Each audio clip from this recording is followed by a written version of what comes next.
ಕರುನಾಡು ಟಿವಿಗೆ ಸ್ವಾಗತ. ನಾನು ನಿಮ್ಮ ಫೈಜಾನ್. ಈ ದಿನದ ಪ್ರಮುಖ ಸುದ್ದಿಗಳು. ಗೀತಾ ಶಿವರಾಜ್ ಕುಮಾರ್ ಇನ್ನು ಮುಂದೆ ಚುನಾವಣೆಗೆ ಸ್ಪರ್ಧೆ ಇಲ್ಲ. ಶಿವರಾಜ್ ಕುಮಾರ್ ಅವರ ಪತ್ನಿ ಗೀತಾ ಶಿವರಾಜ್ ಕುಮಾರ್ ಅವರು ರಾಜಕೀಯದಿಂದ ನಿವೃತ್ತಿ ಘೋಷಿಸಿದ್ದಾರೆ. ಶಿವಮೊಗ್ಗದಲ್ಲಿ ನಡೆದ ಕಾರ್ಯಕ್ರಮದಲ್ಲಿ ಮಾತನಾಡಿದ ಅವರು, ಚುನಾವಣೆಗೆ ಸ್ಪರ್ಧೆ ಇಲ್ಲ, ಆದರೆ ಕಾಂಗ್ರೆಸ್ ಸಂಘಟನೆಯಲ್ಲಿ ಸಕ್ರಿಯರಾಗಿ ಇರುತ್ತೇನೆ ಎಂದು ತಿಳಿಸಿದ್ದಾರೆ. ನಟ ವಿಜಯ್ ಸಭೆಯಲ್ಲಿ ಕಾಲ್ತುಳಿತ, 39 ಸಾವು, ಬಂಧನದ ಸಾಧ್ಯತೆ.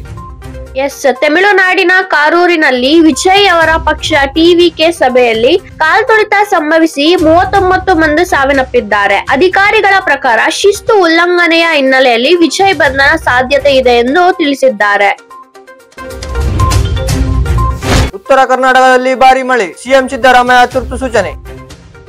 ಇದೀಗ ಕಲಬುರಗಿ, ವಿಜಯಪುರ, ಯಾದಗಿರಿ, ಬೀದರ್ ಜಿಲ್ಲೆಗಳಲ್ಲಿ ಭಾರಿ ಮಳೆ ಪರಿಣಾಮ ಪ್ರವಾಹ ಪರಿಸ್ಥಿತಿ ನಿರ್ಮಾಣವಾಗಿದೆ. ಸಿಎಂ ಸಿದ್ದರಾಮಯ್ಯ ಅಧಿಕಾರಿಗಳಿಗೆ ತುರ್ತು ಕ್ರಮ ಕೈಗೊಳ್ಳುವಂತೆ ಸೂಚನೆಯೊಂದು ನೀಡಿದ್ದಾರೆ.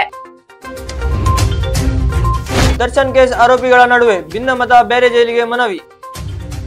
ರೇಣುಕಾಸ್ವಾಮಿ ಹತ್ಯೆ ಪ್ರಕರಣ ಪ್ರಮುಖ ಆರೋಪಿಗಳು ಅನುಕುಮಾರ್ ಮತ್ತು ಜಗದೀಶ್ ಪರಪ್ಪನ ಅಗ್ರಹಾರ ಜೈಲಿನಿಂದ ಬೇರೆ ಜೈಲಿಗೆ ಶಿಫ್ಟ್ ಮಾಡುವಂತೆ ಮನವಿ ಮಾಡಿದ್ದಾರೆ. ಆರೋಪಿಗಳ ನಡುವೆ ವೈಮನಸ್ಸು ಉಂಟಾಗಿದೆ.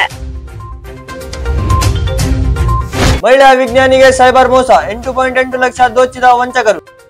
ಐಐಎಸ್ಸಿ ಮಹಿಳಾ ವಿಜ್ಞಾನಿ ಡಾಕ್ಟರ್ ಸಂಧ್ಯಾ ಸೈಬರ್ ವಂಚಕರ ಬಲಿಗೆ ಬಿದ್ದು ಮಾನವ ಕಳ್ಳ ಸಾಗಣೆ ಹೆಸರಿನಲ್ಲಿ 8.8 ಲಕ್ಷ ಕಳೆದುಕೊಂಡಿದ್ದಾರೆ. ಈ ಪ್ರಕರಣದ ಕುರಿತು ಎಫ್ಐಆರ್ ಕೂಡ ದಾಖಲಾಗಿದೆ. ಇದಾಗಿತ್ತು ಈ ದಿನದ ಪ್ರಮುಖ ಸುದ್ದಿಗಳು. ಇನ್ನಷ್ಟು ಸುದ್ದಿಗಾಗಿ ನೋಡ್ತಾ ಇರಿ ಕರುನಾಡು ಟಿವಿ. ಸಾಟಿ ಇಲ್ಲದ ಸುದ್ದಿ ನಮ್ಮ ಗುರಿ. ಇನ್ನು ನಮ್ಮ ಚಾನೆಲ್ ನ ಸಬ್ಸ್ಕ್ರೈಬ್ ಆಗಿಲ್ಲ ಅಂದ್ರೆ ಕೂಡಲೇ ಸಬ್ಸ್ಕ್ರೈಬ್ ಮಾಡಿ, ಪಕ್ಕದಲ್ಲೇ ಇರುವ ಐಕಾನ್ ಕ್ಲಿಕ್ ಮಾಡಿ ಹಾಗೂ ಲೈಕ್ ಮಾಡಿ. ಶೇರ್ ಮಾಡೋದು ಮಾತ್ರ ಮರಿಬೇಡಿ.